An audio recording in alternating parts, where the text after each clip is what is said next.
Very good afternoon. I think Supratim, it was delightful to hear Supratim. I don't know if I can't see him, but I think very informative session on DPDA. I personally found it very informative, and I think I feel more comfortable as these regulations come in play. Personally, how like he was telling some of these simple examples. You walk into a building and they say, "Okay, give me your ID," and invariably I would give my Aadhaar, and they scan my Aadhaar and they keep it.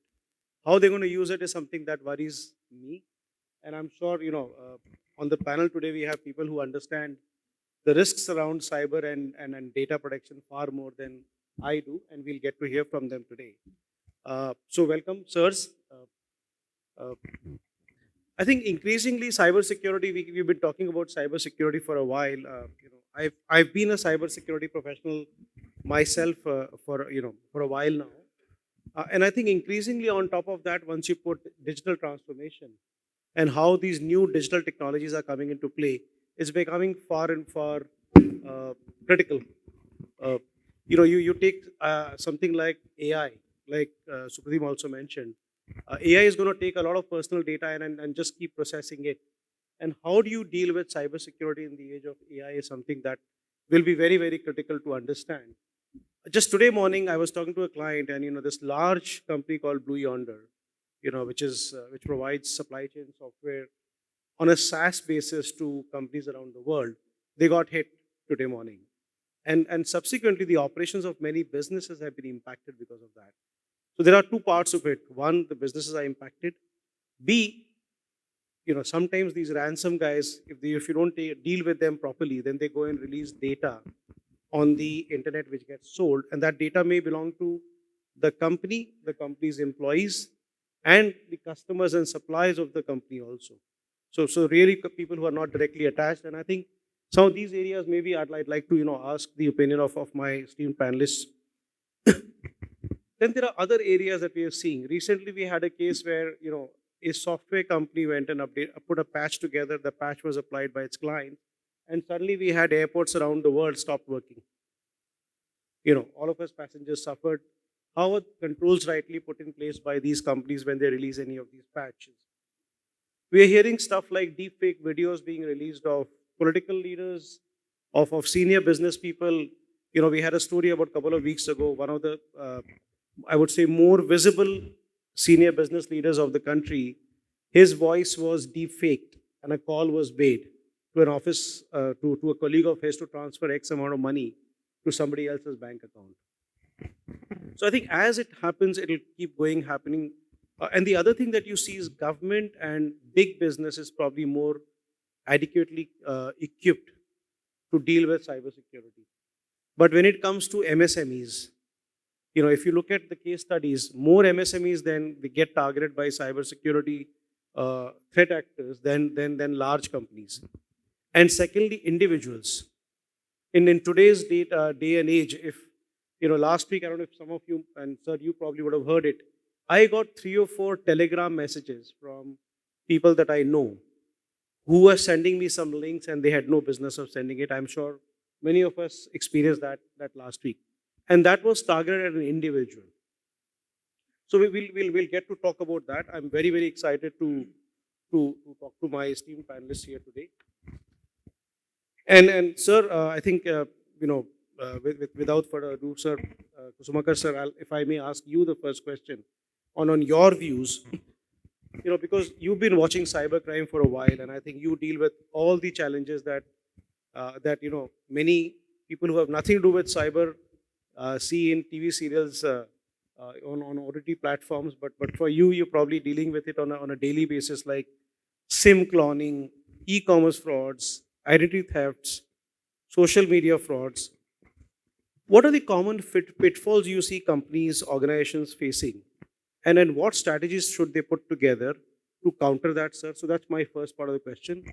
And sir, also, secondly, what are the ideas that you would give to individuals who are not attached to an organization? And what are the preventive controls they should ensure in their life to make sure they are not falling victim to such frauds? Thank you, Harish. Your first name? Yes, sir, Harish. So, before I come to your a question related to cybercrime. I'll just give you a very brief outline of what we are doing in cybersecurity domain from the state government side, because I think we haven't got this opportunity. At least I have not heard it. So we have right now we have started it in 2017. We have cybersecurity center of excellence, and which actually creating awareness. And then we set up something called WBCSIT, West Bengal Cybersecurity Incident Response Team. It is a body within IT department of the state government, which is actually responsible for cybersecurity related incident handling, and of course, I mean, capacity building within different stakeholders. We have also have our own cybercrime crisis management plan in place now, and now we have got a new director, WBCSRT, with us.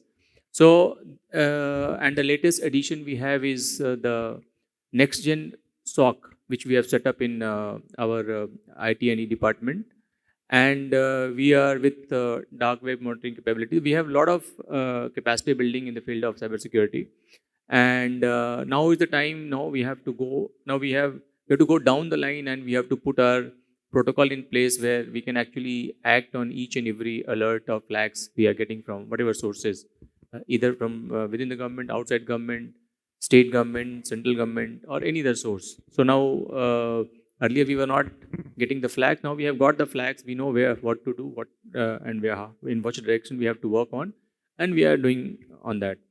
Coming back to your question on cybercrime, in fact, I can go on and on cybercrime because this is my subject.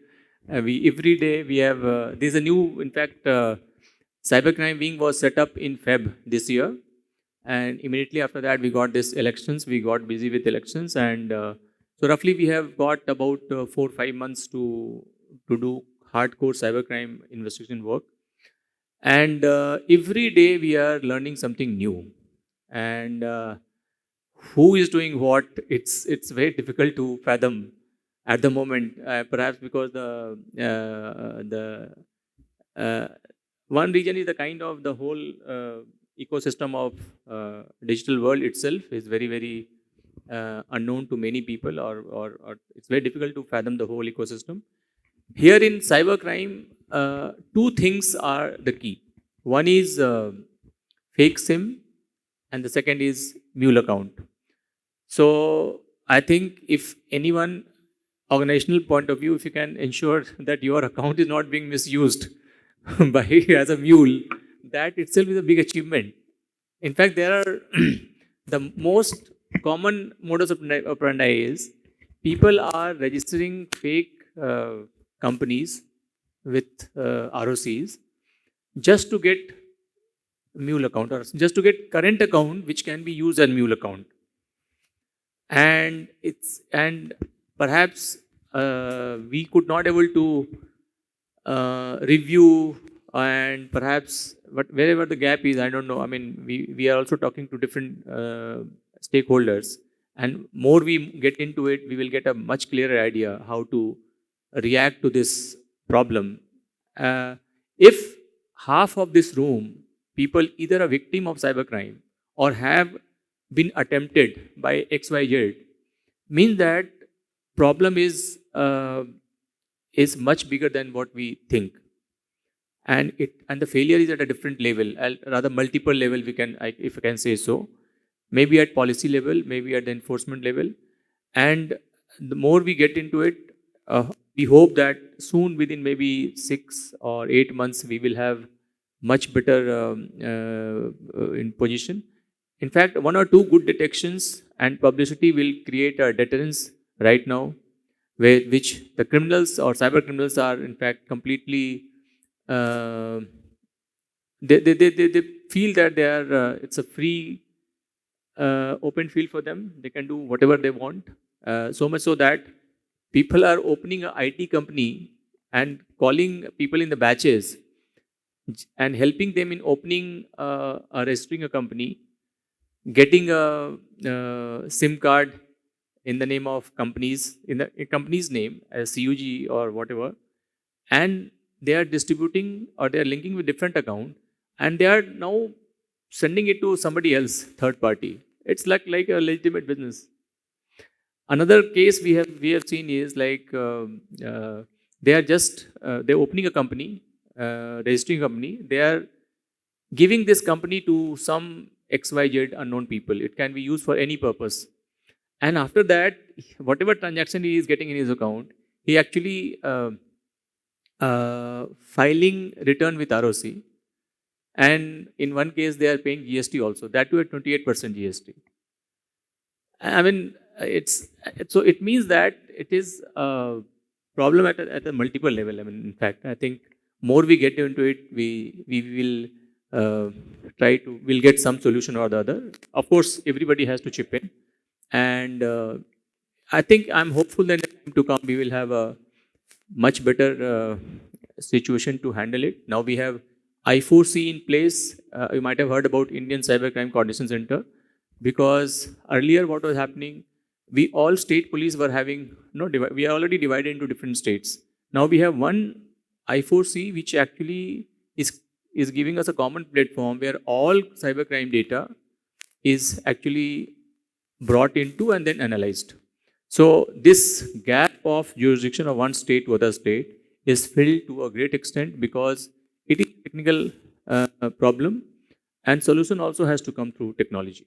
So I am very hopeful that in the time to come we will be in much better position, and the criminals will be deterred to commit cybercrime. And of course they have to upgrade.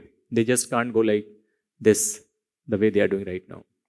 But sir, thank you so much, sir. I think we really need more and more support from people like yourself, team like the teams that you head. I'll give you a personal example before I move on to the next question. About a month ago, I applied for a passport through Tatkal, because I had to travel abroad. 2 days later, I got a message that the passport has been dispatched. I went to sleep. Next morning, when I woke up, I had a message that your document that was to be delivered could not be delivered because you are not available. Please click on the link to schedule the next delivery. Normally, I'm very careful, being a cybersecurity professional, but this was 7 o'clock in the morning. I woke up. I was not wearing my glasses. I saw the message was from India Post. I clicked on the link on my phone, SMS. First page open, give your name.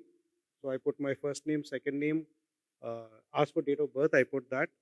Clicked on it. Second page, you need to pay 25 rupees to get the document delivered again. Now, obviously, at this stage, I knew that I don't have to go forward, so I closed it.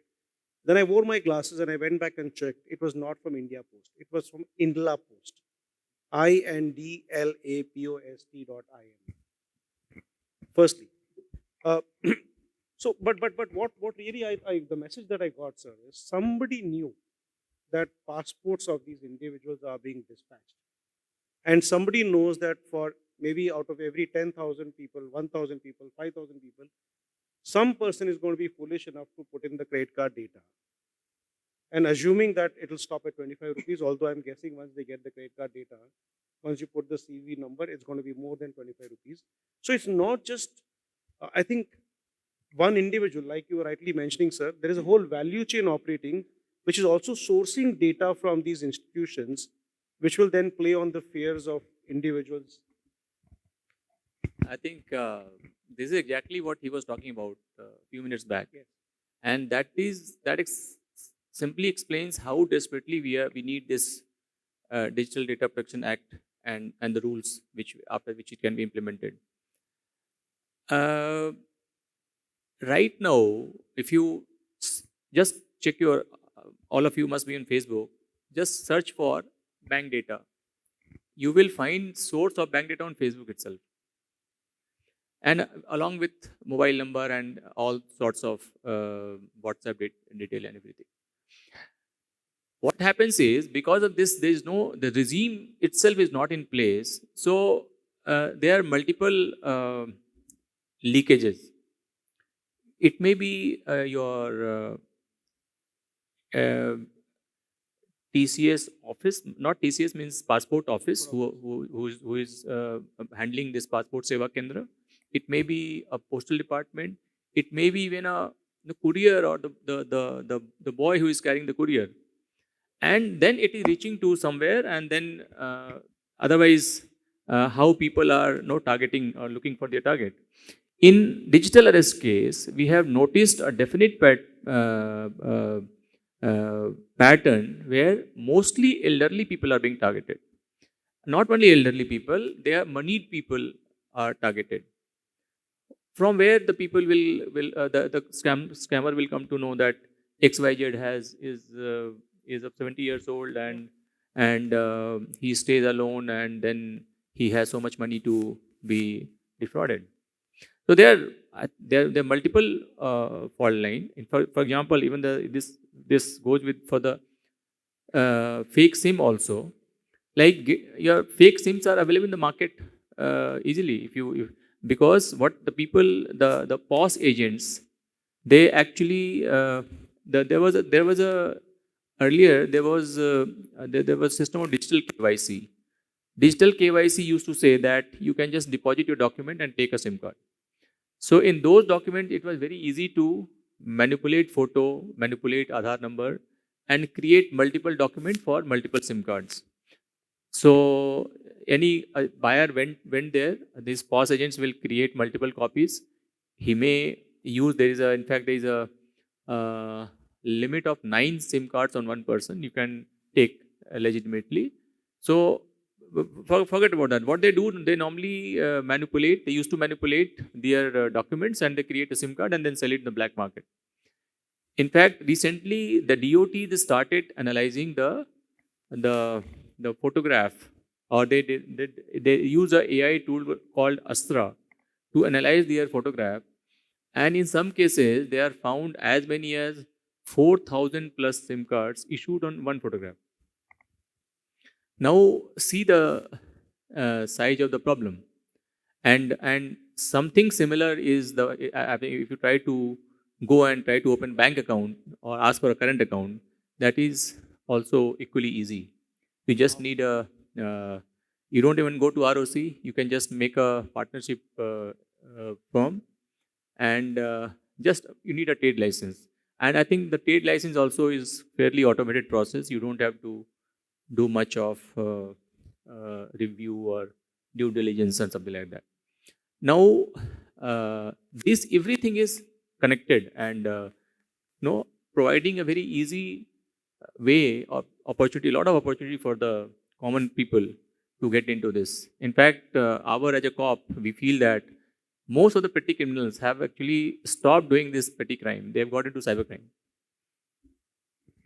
Thank you, sir. Thank you. I'll move on to Kaushik Saha, who's sitting right next to you, sir. So, Kaushik, you work with a conglomerate, with different businesses, and every business would have a different IT organization, IT enterprise. So, how do you create a cohesive cybersecurity strategy for such different businesses, which are very, very different from each other? Some are in B2B, some are in B2C, and each have their own digital transformation going on. How do you, and also, how are you seeing emerging technologies being leveraged by such organizations, including yourselves, to deal with cybersecurity positioning across the organization? Well, thank you very much for the question. My name is Kaushik Shah. I work for RP Sanjeev Goenka Group. And we take pride in saying that we are over 200 years old. That is, we have organizations which were there in the previous, in yesteryears, and we have babies who were born a few months back. And whether we like it or not, we are a guardian to all of them. So we have to provide security to ensure that all of them achieve their business objectives. Now, it is easier said than done because depending on the verticals, you have different set of requirements. Consider, we also operate in the CII space. People who are aware of what is CII is that if a country has to be brought down, you don't send your missiles anymore. When Russia got into a war with Ukraine, the first thing that they did was they knocked off power of 250,000 houses in Ukraine at minus 26. When it is minus 26 outside, you do not have power.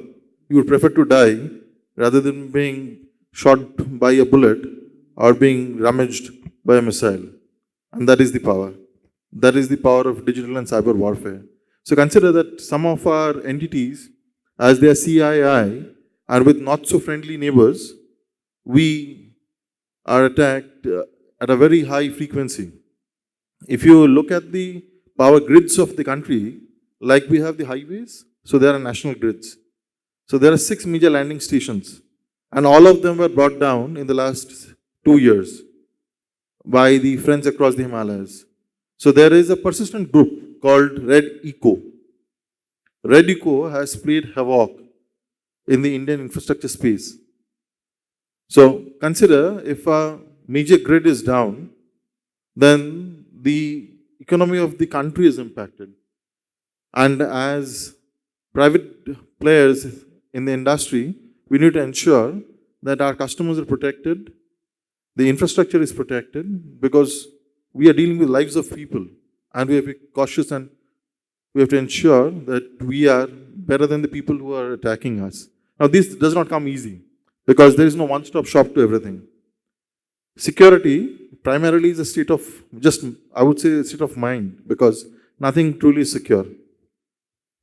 We are just secure till the time people know how to break what we have. So for that, it is very important that we follow the right frameworks. We plan for being resilient and ensure that there is multi-tier security. Now, coming back to Mr. Agarwal's another point in the question, while there are some major trends that are happening in the industry, and as a result of which, the way that we perceive cybersecurity is changing.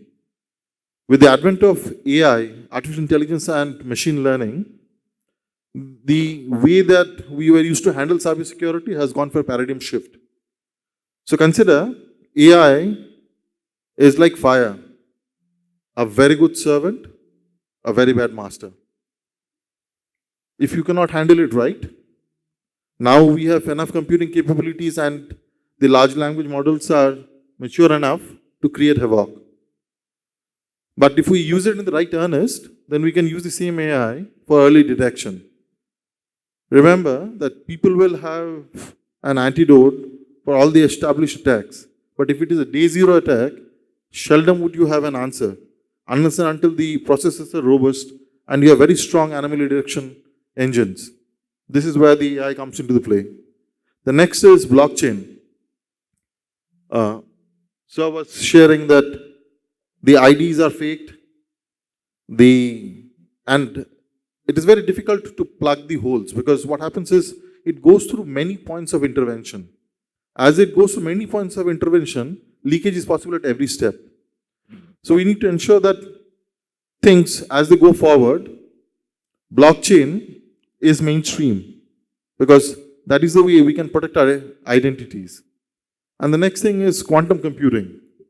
I'm sure after a pretty good lunch, many of the eyes are droopy, but in case if all of us have heard about quantum computing, you may want to raise your hands. Wonderful. So with quantum computing, it makes the life of a CISO a nightmare. Because previously, an 8-digit password took 10 to the power 7 number of years to break. Now it can be broken into 27 seconds. So what do we do about it? We still need to run our businesses. We need to still be safe rather than being sorry.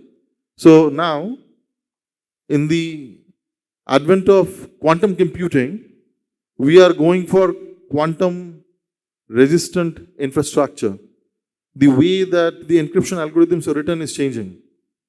So for the people who are aware, at the end of the day, any kind of encryption algorithm is just an electric curve, right?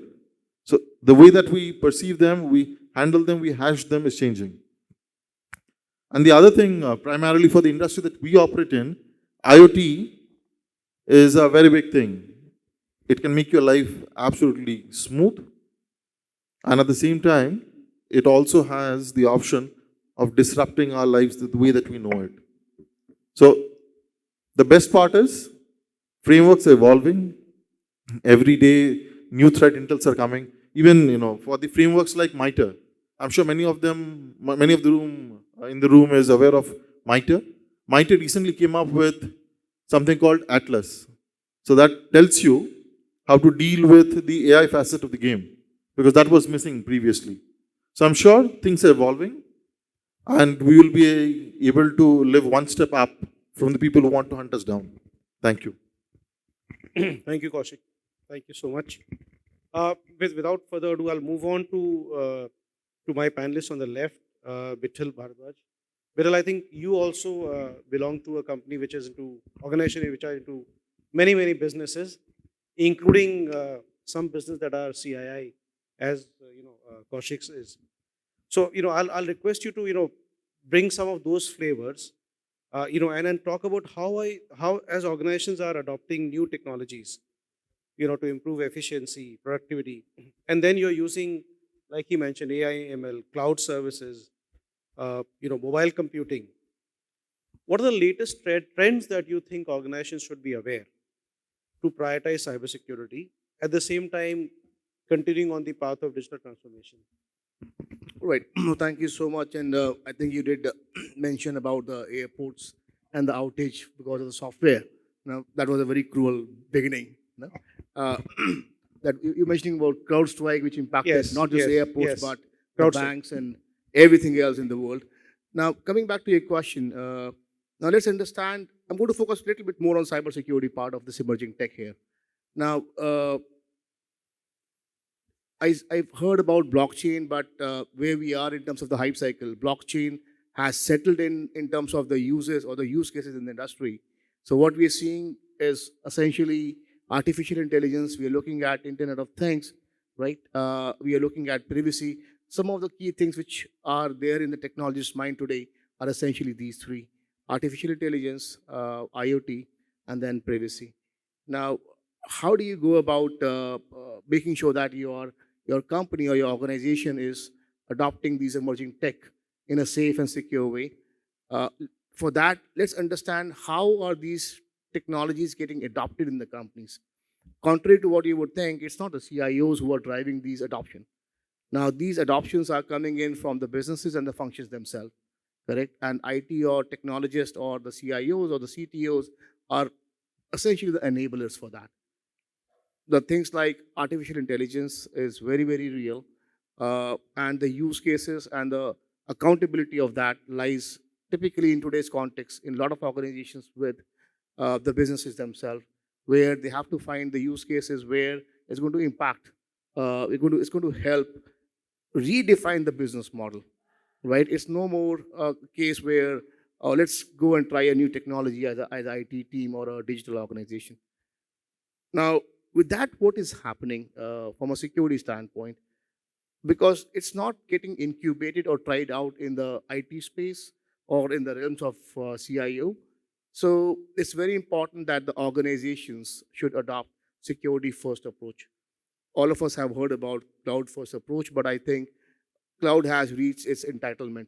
I don't think there are too many companies out there unless you are in a certain setup like a critical infrastructure where you need to have on-prem data centers. But most of the world is running on cloud today. That is the fact post-COVID. So again, it is about security first mindset which organizations have to adopt. Because what is happening is when a CHRO is looking for a use cases to artificial intelligence use cases to go about how do I bring in a better user or employee experience, right? They're likely trying it out with some vendor somewhere, right? And they don't have enough technical know-how in place. The problem with these emerging tech is essentially that we don't know the unknowns, Yep. right? It's a fear of the unknowns there. So the 2 or 3 principles I typically recommend as an organization: go for security first culture. Number 2, you should go back to the fundamentals of zero trust architecture. It never fails you, right? And essentially what that means is you should not trust any network. It does not matter. I'm talking about cloud, I'm talking about artificial intelligence, I'm talking about IoT or whatever. Go for zero trust architecture, which means you will not trust any network in your environment in that tech. Number 2, you will make sure that you are doing a continuous monitoring of whatever tech you're trying to build. Number 3, you will go for the least privilege. Number 4, you will go and have you will have a strong authentication and authorization mechanism in place, no matter what you're building. So stick to the zero trust architecture. in whatever emerging tech it may be, that will go a long way. Now, from an unknown standpoint, whatever tech it is, you should go and get the risk assessments done. Because the risk assessment from a cyber standpoint will be done by a security professional. When they come in, they look at that tech not clouded by, well, it's a hover of IoT or machine learning. They will look at the tech and then look at the fundamentals. Where can I lose the data from? Where things can go wrong, right? So going back to getting the risk assessment done when it comes to emerging tech in an organization, make it part of the culture, right? Fourth and the last point on that would be make sure that you train your businesses, your people enough, engage them enough, okay, and make sure that security teams in the organizations are essentially are enabler and not they're not saying no. Because if business has to go in certain direction, they have a good business reason for that, and they will go that way, irrespective. As a security team, you say yes or no, correct? So train them enough, engage them enough, and make sure that you are an enabler. I think those are a few 4 or 5 things I would say in the emerging tech space organizations have to keep in mind. So just two follow through comments, Vithal. One, you mentioned risk assessment. And we discussed CrowdStrike. While it didn't impact airports in India, it did impact airports outside. A couple of places, and obviously it impacted banks and all. You guys were very well prepared, I must say. But if the company that was bundling CrowdStrike product in their software, they could have just tightened their risk assessment. I would imagine that that might not have happened. That's my comment. But my follow through question to you is, how important is education of employees who are dealing with technology at all times? Let's go back to the CrowdStrike first again, right? Yeah. Now we do use CrowdStrike ourselves, and one thing which we have to be very, I think we should get used to it. When you're talking about emerging tech, you're dealing with unknown. Yeah. Yeah. Who would have thought that CrowdStrike, which talks with the kernel of an operating system, there will be a buggy update coming in from the cloud, and then that will bring the system down. Who would have thought of that? Correct. It has never happened, right? The very thing it was built to protect against, it exactly did that, and it created a havoc out there. Yeah. What's important there is how quickly can you detect such things in the environment and how quickly can you respond to it. Yeah. Yeah. So crisis management, the training or the skilling from the standpoint of when things goes wrong, you should be the first one to find it, and you should be the quickest one to respond to it. Is where you have to be mindful of as an organization when it comes to training for with the emerging tech. Right. And education of all employees across the organization in just dealing with any threat, any deepfake video that may come, or deepfake call that may come, emails that come, phishing that happens.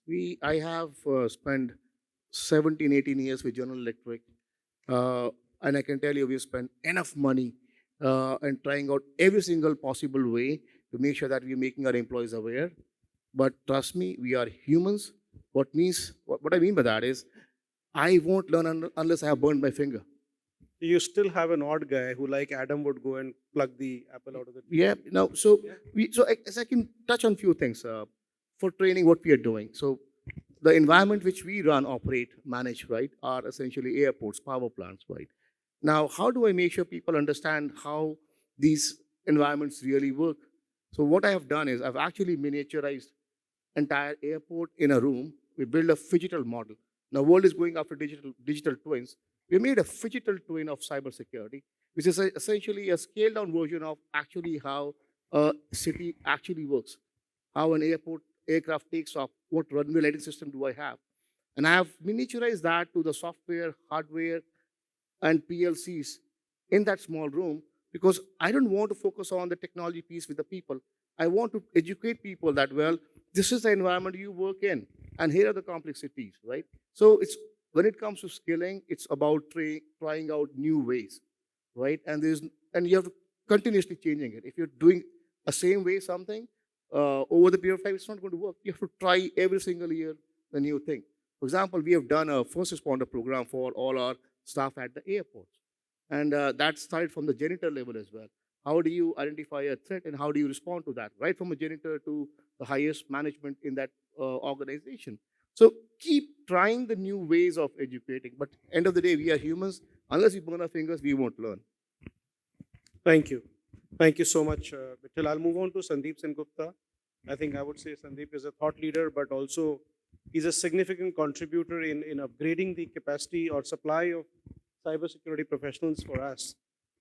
Sandeep, we understand, as per the recent study, there is a gap of 4 million workers in the cybersecurity industry worldwide. And obviously, India should be one of the key providers of that capacity. And many organizations, and I'm sure if I was to ask, all the people on the table here, including Kusamakur sir, Kaushik Saha, Kaushik Nath, Vittal, they're all struggling to get adequate and adequately trained cybersecurity staff. So how do educational institutions, how are they addressing this gap? And what are the methods they are using to train future cybersecurity professionals? Yeah, good afternoon to all of you. See, the point is, yes, we have been providing cybersecurity guides to almost every company. In fact, law enforcement, most of our students, we trained almost like 8,000 students till now. But problem is, there are two types of training. One is the academic and one is the professional. So academic training is given by the college and the universities. So I was having a discussion day before yesterday with the higher education department.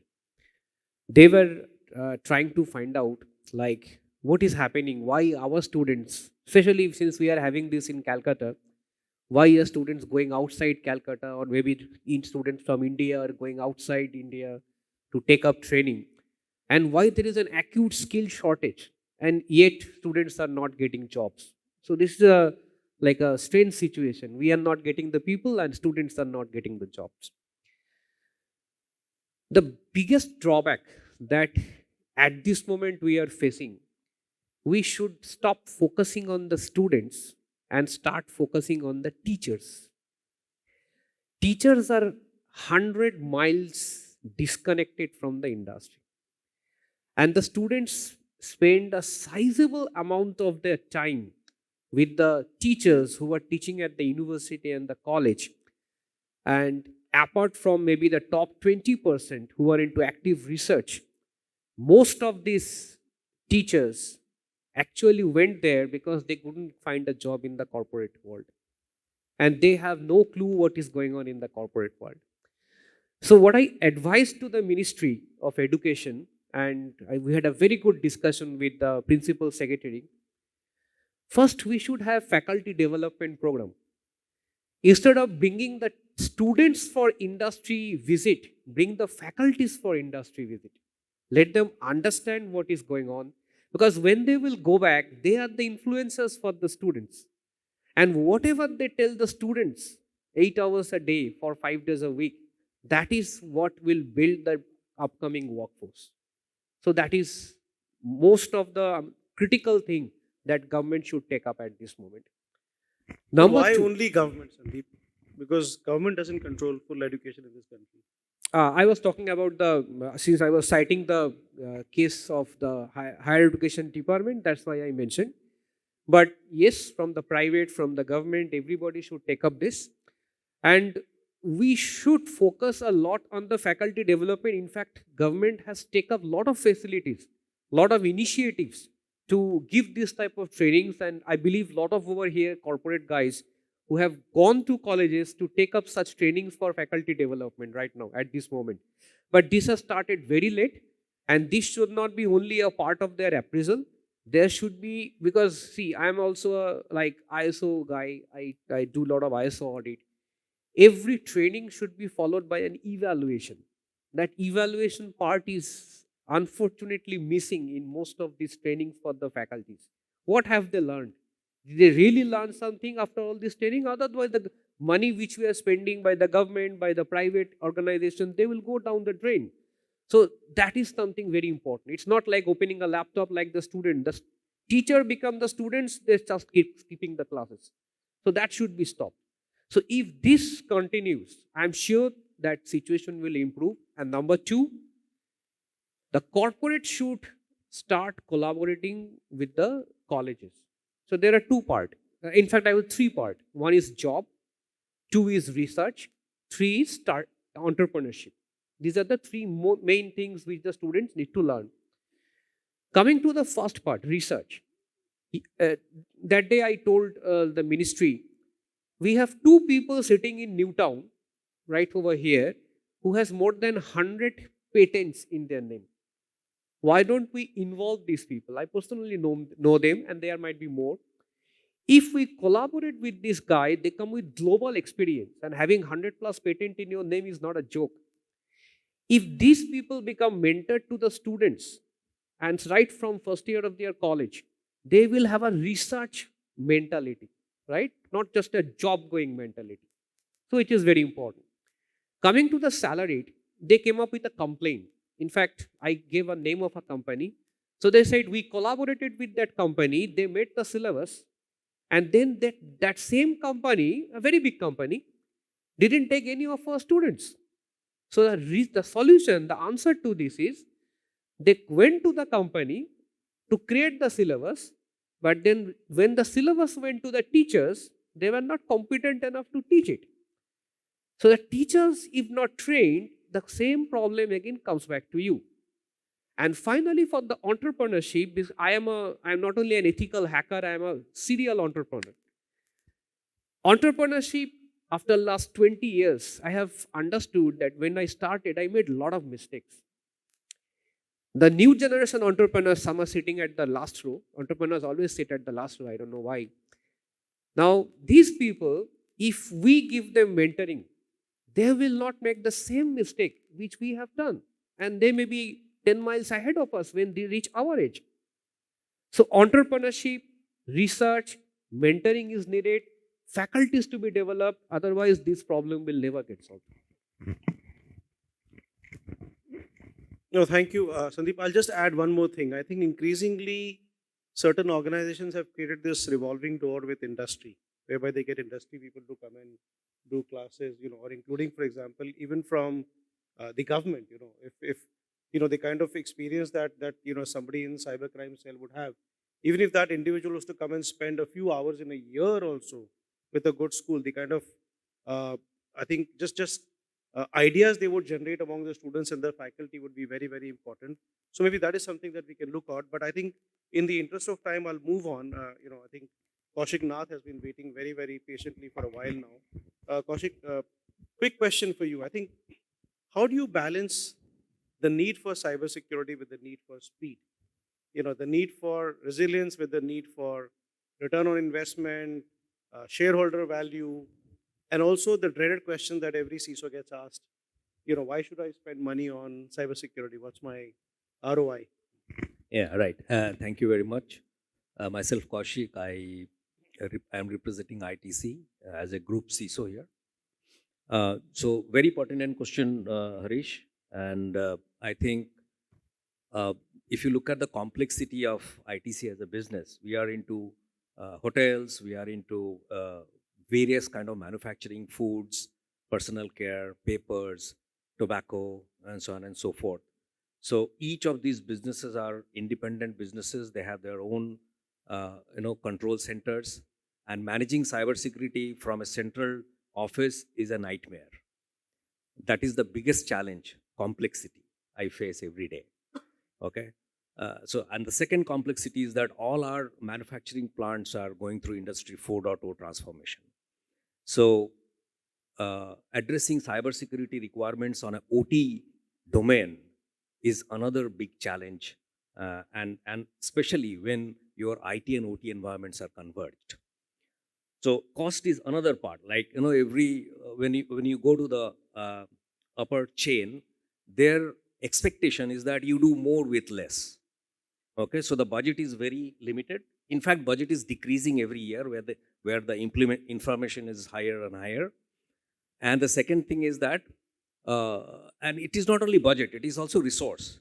That how do you manage your people resources, human resources in such a way that you deliver best of the security controls for the organization. At the same time, you maintain a very reasonable cost structure.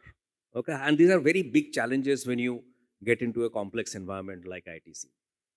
So the way we have solved is we have taken strategic approach towards this. One is that to understand where the organization is in terms of cybersecurity maturity. So what we performed is that an assessment where the organization is from a maturity standpoint in cybersecurity. Okay, and it actually reflected phenomenal results in terms of adoption of technologies which you have already purchased. And you'll be surprised to know that and this is common across industry, that only 30 to 40% of any technology what we have already bought in the organization is used, even less than that. What happens to the rest of the 60% we don't use? Either we do not know how to use it, or we do not have the visibility that how much we are utilizing. Okay, so that's a very important parameter which came forth out of this exercise. The other is, how do you educate not only your employees but also the leadership team to help them understand where the industry going and what are the industry challenges when you adopt and accept the digital transformation journeys. Okay, so the awareness for leadership as well as employees has really helped to bridge the complexity gap. So what happened, how it helped me is that leadership now have already come to a terms that cybersecurity is no more a hindrance. It's an enabler for the business. So we have to invest. Yeah, investment means you have to be cautious about overspending, but at the same time, the result from the gap analysis has helped us to ensure that we use the rest of the 60% of the features and functions of the technology which you have already bought. And the third thing what we have done is that use AI to understand our cybersecurity gap and adopt the other AI tools which are business enablers. Like I already mentioned that, business, they come and they say that I want to run a campaign for my customers for next 90 days. And you have to allow 3-4 AI sites, .ai, xyz.ai sites. You have to allow these sites so that we can do some POC, we can do some study and then adopt one of the tools. Now, the challenge. The moment you allow them, you need to feed data to train those AI models. And most of these AI models are on the cloud. And you do not know. Suppose if you don't like a product tomorrow, after POC, you need to let go. But you are actually already trained that particular model with your business data. What happens to that? Okay, these are the practical challenges we faced. And we adopted several AI technologies to make sure that our cyber practice is well guarded and it already become a business enabler rather than a showstopper, which was the case earlier. So I want to stop here, Harish, if you have any follow-up Kaushik, questions. I have a couple of follow-up questions from you. One, how do you ensure that all your employees and all your contractors and other consultants, etc., who work in your organization follow the right kind of approach and are fully conversant with cybersecurity requirements? Because this personal example I saw a couple of years ago, because during COVID everybody had relaxed certain requirements, and this one company we were working with, they were working with an individual, and the individual was using her personal device, which was not obviously hardened to the way you expected the device to be hardened. And on top of that, she was saving all the passwords on the browser. And that small leak, I think, led to the whole organization being, I think, compromised, I would say. So how do you train, people who work in your environment, and then also how do you ensure that not only your employees but third parties also comply to your cybersecurity requirements? Yeah. So as I mentioned, that cybersecurity employee awareness is also extended to the family members of the employee, contractors, partners, and dealers, retailers, network also. And what we have done is that we made certain changes in the cybersecurity awareness training. We have gamified it. It's not a PowerPoint slide or a text-based training anymore.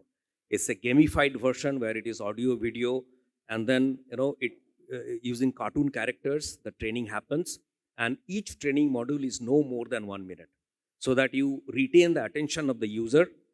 And after every minute, there is a quiz question, one question which is related to the training. And you won't believe the adoption of the training platform has really gone up more than 80%.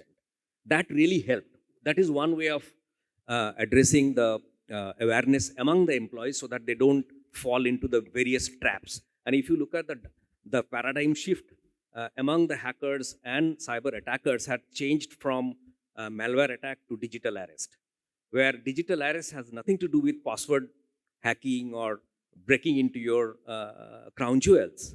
Okay, so keeping that in mind, we also ensured that the social media platform of the employees, all the other communication medium like mobile phone, tabs, laptops, their personal laptops I'm talking about, are also well guarded.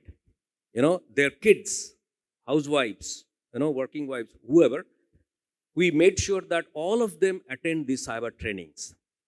Okay, so that we wanted to create an ecosystem in such a way that employee also feels empowered working in the organization, number one, and also when they go back home, their digital domain is safe and secure. Okay, so that is one. The second is that we have a indemnity system where employee need to sign off. Like you have code of business conduct, you have POSH. Similarly, we have data security, contract with the employee that you need to sign it off every year and ensure and declare that you are not going to disclose any of the confidential information to outside. Okay, so these are the 3-4 measures we have taken to ensure that employees use the digital infrastructure in a safe and secure way and don't fall into a trap. Thank you, Kaushik. I think very, very valuable inputs and really cutting edge. I think processes that we've been hearing from all the panelists here. I'll ask one last question to Kusumakar sir, if I may. And before that, sir, I'd like to share a personal experience. You mentioned that cybercrime criminals target the elderly first. So a couple of years ago, my father-in-law, he's blind because of diabetes. 80 plus. He got a new credit card and I'm sure you've heard this 1,000 times, but maybe some, for the audience, I'll say this. He got a new debit card from his bank, didn't use it for 2 months, got a phone call saying you have not used your debit card, hum aapka account band kar denge. He got frightened. He said, nahi band mat kariye, kya kare? So they said, okay, tell us the number. So he told them the number. Then they said, okay, piche 3 digit ek number likha hoga, wo bhi bata dijiye. So he gave them that number also. And incidentally after this happened, and then they said, uspe ek expiry date likha hoga, wo bhi bata dijiye. So he gave that also. And obviously the person on the other side knew his mobile number. Incidentally, about half an hour later, my wife happened to speak with her father, and he said, aisa aisa hua. She said, oh my God, what have you done? She instantly called me, and I said, call the bank and, block the account. But by the time she could reach the bank and block the account, 4 transactions had happened of 999. Because I think above 10,000 you need an OTP. So the criminal was doing 999 transactions, 4 transactions, and by the time she was standing there, more transactions were hitting the account. And we dealt with it. We worked with the cybercrime cell, and thankfully in the end, I personally knew because these guys were using that account to buy vouchers, gift vouchers on a website, and I personally knew the company that they were buying from, so I blocked the account and I got the money back. But not everybody is as connected or privileged. But moving on, I'm just thinking in this world of deep fake now, whereby videos of political leaders can be faked, where voice of business people can be faked. How do we start dealing with this, us as population, as citizens, so that we are more, aware, and also, from the law enforcement agencies, how do we work together, the law enforcement agency and citizens, to make sure that we don't fall victim to such kind of perpetrators? With whatever experience I have so far, there are so many loose points, loose ends are there. I think awareness is the major or the only issue, if I may say so, because we will act only when it is reported to us. So these are digital world. People are doing hundreds of transactions a day, different kind of different amount, and it's helped our life. In fact, most of us have not visited a bank in last couple of years. So this is the situation where now a lot of technology has come, but then many among us are not understand the pitfall of technology. Like it's useful definitely, and if you are technically aware, you can take a lot of precaution. After precaution, also you may out of carelessness or whatever, you may get cheated. But then awareness definitely helps, and that is very important. In fact, our key problem is that people report to us. In fact, this is the age of digital crime. Is one type of crime where in recently we have got one gentleman who lost roughly 6 crore over a period of 15 days. So mostly we have used to hear in hours. Here this gentleman has been paying for over a period of 15 days. And similarly, in many cases, someone shared OTP for 32 times. So and these things, and we can only, and in fact that we have what after when we opened this cybercrime wing uh, here in Newtown, this exclusive unit now uh, uh, set up by state of West Bengal under West Bengal Police. We are only focusing on cybercrime. So initial days we were just reading what is happening. Now what we are realizing is the the earlier people report to us, better response or better chances of blocking the money. And now right now we are, in fact, our main focus is first to block the money. Since our call center works into 24 into 7 1930 call center, now we have set up a bank follow-up team which also works into on 24 into 7 basis, and whose only job is to keep following with the banks, because banks are not that responsive during non-office hours. Office hours is fine, but then very few agencies actually are in habit of working in a 24 into 7 mode. It doesn't come easily, because it's for us, because we also learned the hard way. We started, or most of us have spent 25-30 years in uniform services. Now we mentally tuned to work, and not only me, all our staff down the line. As and when required, people will are ready to do work during late evening hours or something, as and when required. Not every day we work like that. Nobody can, humanly not possible. But then whenever required, it is people are ready mentally. But other agencies are not.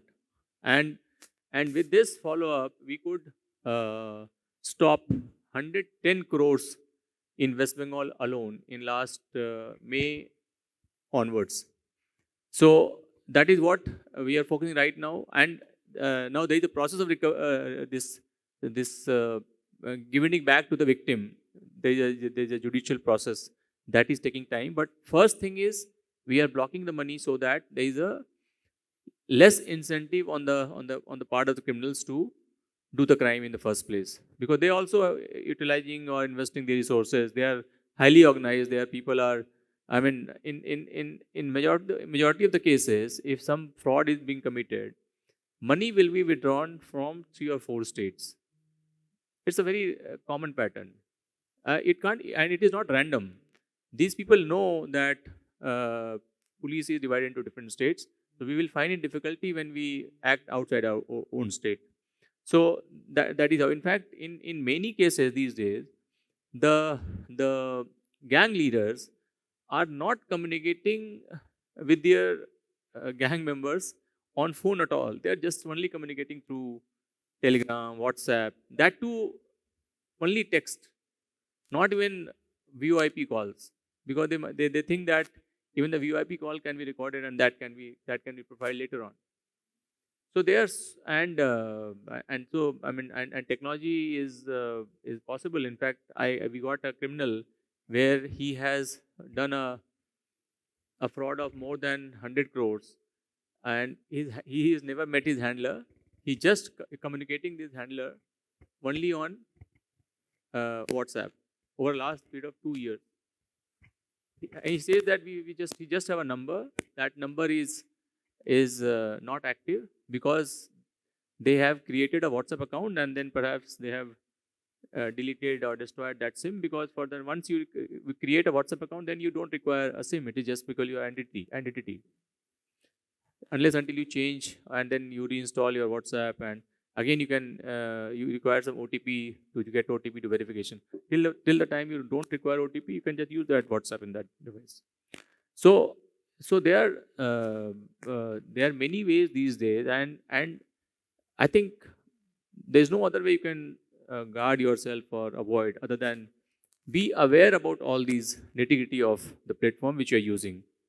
He was talking about consent, about in and in the worst part is in most of the case, if you don't give consent, the app will not work. So that is a kind of that he will deal. But in our case also, most time we use an application or whatever, or technology or whatever, but without knowing the pitfalls. So that is, I think, awareness is the only way out. Police is always reactive. We can only act when somebody will come to us, will report, and then we will investigate. Investigation of digital crime is also not easy. Multiple bank accounts. In fact, our experience is a criminal use one bank account for every 1 lakh of fraud. So if you committed a 1 crore fraud, he will use 80 to 90 bank accounts. So we'll have to analyze 90 bank account data. Now, just think how complicated or time taking it is. And we are recording almost 400 cases every day in Bengal as on date. We are getting call of roughly 4,000 calls almost. Not 4,000, roughly 3,000 to 3,500 calls we are getting every day. Out of that, we are recording, many are information checking calls. We are recording roughly 400 cybercrime cases in Bengal every day. Mind-boggling numbers, sir. And thank you for sharing with us. I think, I had a fantastic time today. I think I'll just summarize quickly. I think the one thing couple of things that I take away is, one, I think awareness is really, really important for whether it's in law enforcement, whether it's in government, whether it's in organizations, whether it's in public life. I think prevention is always better than cure. But I think on the technical side, constant upgrading of technology to stay abreast of movements, constant risk assessment, I think constant training, including gamification that Kaushik spoke about, to make sure that people actually attend the training and take away what is in there and not just let it run quickly. I think these are all the tools that we would have to continue using them as we deal with the benefits of technology, digital, and all the new technologies that are coming into play, including, for example, AI, which at least personally I believe, and I have no doubt all of you would agree, is probably as path breaking as probably the invention of the smartphone was, I would say. But also with it comes this whole new challenge that we have to learn to deal with, and I'm sure we will. So with that, thank you so much to everybody for being here. I had a great time talking to you. Thank you.